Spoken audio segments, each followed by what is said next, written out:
So why are we here today? What's going on at Fort Ticonderoga? So today we are unveiling, having a curator's talk about a new installation of one of the original Society of the Cincinnati Gold Eagle medals that is on generous loan to us from a private collection, that it's one of the foremost of its kind in the world, and this is one of the rarest of the original Society medals. And have you ever had an object like this on display here before?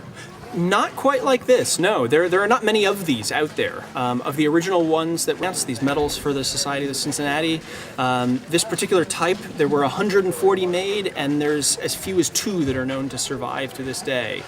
This happens to be one of those, and I don't believe the museum's ever had a Society of Cincinnati medal on display before. And I don't believe this has ever been on display before. No. Yes.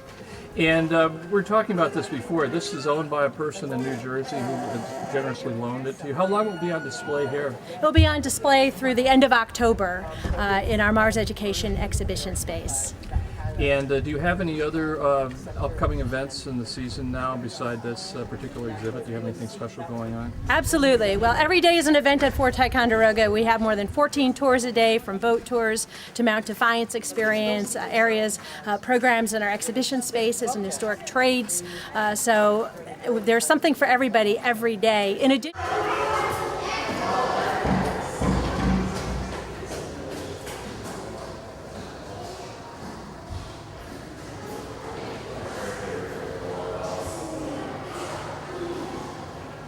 we're exceedingly thrilled to have this rare Society of Cincinnati medal, one of only 2 that we know exists in the world, on loan to us from Robert Natolo, who has one of the finest private collections of militaria from this period that exists. So it's a tremendous honor for us to have this. We have a special guest with us today, I believe, Mike O'Mullen, who is here in Bob's stead, who is we're delighted to have you here with us, Mike. Bob is very special to us, and we greatly appreciate our partnership with him, which gives us the opportunity to take his treasures and put them here on display for more than 75,000 visitors a year. So thank you and welcome, and thank you to our board chairman, Sandy Morehouse, that is here with us, just joined us, and to all of our supporters and visitors. So with that, thank you, and I'm going to turn it over to Matthew Keagle, our curator, to make a few comments about the medal. Thank you, Beth. And as Beth said, we're really pleased to be able to have this object on loan. It's a rare and significant piece in its own right, but it also connects us to the founding moment of the United States at the end of the Revolutionary War. And the Society of the Cincinnati is the oldest and most prestigious patriotic society of its kind. And it was formed by the actual veterans of the Revolutionary War itself, actually even before the war was over in 1783.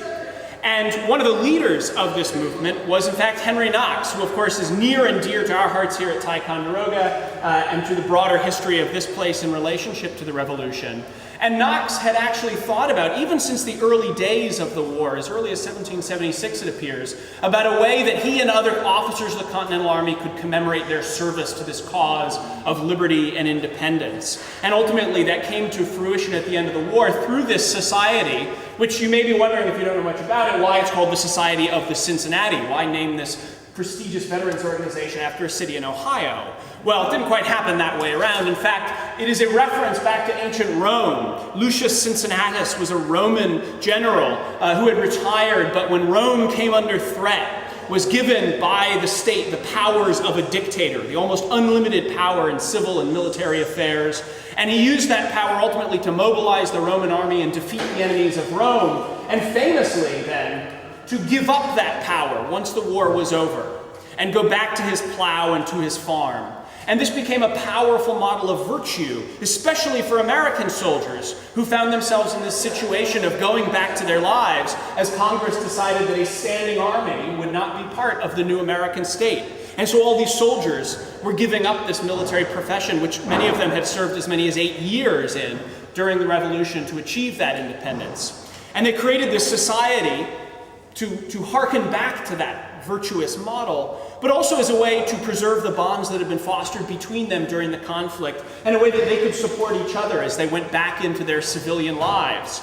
And this organization, which is so prestigious, was actually at the time the subject of some suspicion by many Americans, because it was an organization formed of soldiers, of officers, and membership was passed down through the generations from the eldest son of the original members to the eldest son. And so there were some Republican members of the early American state that said, wait, this sounds a lot like nobility that we fought against and fought to abolish in this country, whereas the founders of the society, of course, saw that they were preserving what they had done during the Revolution to ensure that they were justly rewarded and that we remembered the sacrifices that they had made during the war. Now, ultimately, those fears were not founded, and the society never sought to overthrow civil government in the United States. But many of the members went on to very important roles in American society. Many of them served at the Constitutional Convention and at high positions in the American government. And the portraiture from the late 18th and the early 19th century shows that it's easy to spot members of the Society of the Cincinnati because of the blue and white ribbon and the eagle medal that they often wore in their lapels. And that's what we have on display here from Robert Nittolo's collection, which is one of the rarest of the medals that survive because it's one of the original order that was made in France in 1784. Late in 1783, Pierre Charles L'Enfant, who is better known to most Americans as the man who laid out the city plan for Washington, D.C., traveled to France to commission a series of medals to be made to identify members of the society. And in many ways, the model for this was the French Order of Saint-Louis, of which we have a medal right here from Fort Ticonderoga's collection, which is one of the first chivalric orders of its kind, which was given not for nobility and birth alone, but through service to the state in the military of France. And this became a similar model for the Society of the Cincinnati. And in fact, L'Enfant went to France and commissioned Parisian jewelers to make the beautiful gold and enameled medal that we have on display here. And there were a series of these original medals made. There were a number that were made for French officers, because there was a French Society of the Cincinnati for Royal Army and Navy officers who had served the American cause during the late war. And then there were the 13 American societies, all of the original 13 states. So there were a number of medals made for French officers, and a number of which survive. There were a smaller number of medals made for American officers who had commissioned them beforehand. And then L'Enfant decided to have 140 made that he would get on speculation, that he would bring back to America and that he could sell to members of the society. And this is one of those 140 medals. And the latest, most recent research on this seems to show that there are only 2 of this particular variety that remain around today. And this happens to be one of them. And what's more, we know who owned this one. Richard Douglas from New London, Connecticut, owned this particular medal. And Douglas actually served almost from the very beginning of the Revolutionary War.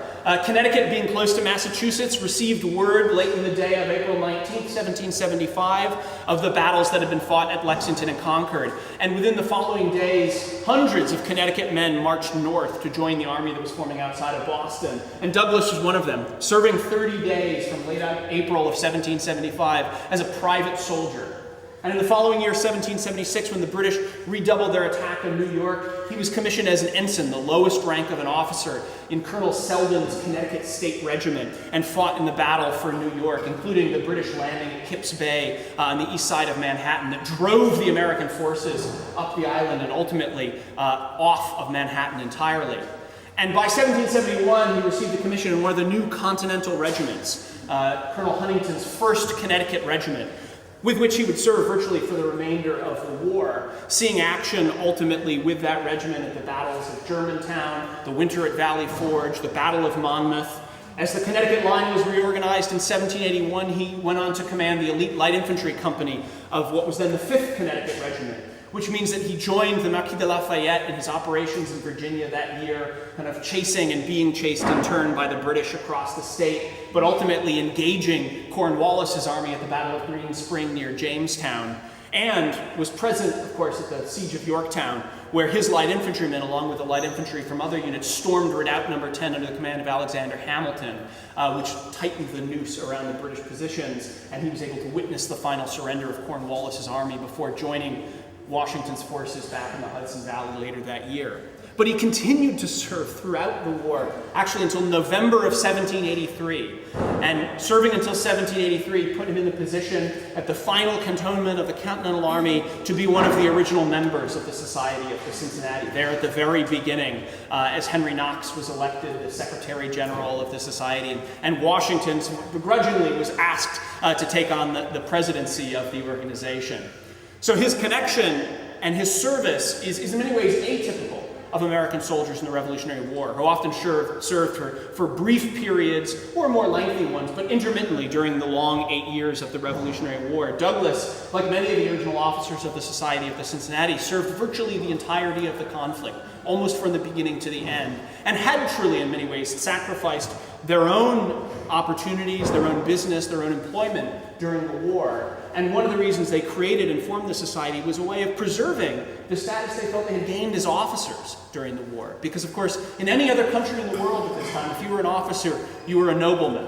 And this was a way of establishing themselves in this new American society.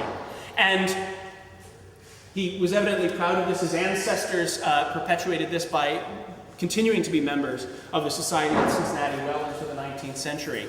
And we have it here today as a kind of reminder of this critical period in the foundation of the United States at the end of the Revolutionary War. We've paired it with some other objects from our own collection that provide a little more context, and we're very happy that you could all join us today to get a brief little introduction. I hope you have the time to get up and look at it in detail and explore the many other things that we have on display here at Fort Ticonderoga.